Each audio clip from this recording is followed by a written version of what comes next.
Now I'm going to explain how to use the automatic set point function. This is by far and away the best way to set the alarm set point to get the best results from the engine guard, and I'll explain why. If you set your alarm set point, and let's say you assume that water boils at 100 degrees, it might be in fact that your engine is only recording an average temperature of 80 degrees, or 85, or 90.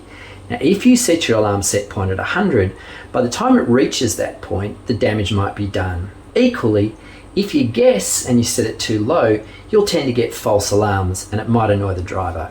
So instead, we're going to use the function that will use the stored highest recorded temperature from the memory. And we're going to recall that from the memory, and then we're going to add a margin, which will be the point between normal operating temperature is, and then when the alarm goes off to signify your engine is overheating. And it's really easy to do. So as you can see, we're in set point mode. 3 lines in a row mean that there's no set point. Simply press set and don't take your finger off. You've got to press it for at least 10 seconds. After 5, it'll come up with the current temperature, in this case 25 degrees. Then it will come up with the highest recorded temperature. Now in this case, it's 111. That's probably a little high for most cars, however I set it using a calibration machine.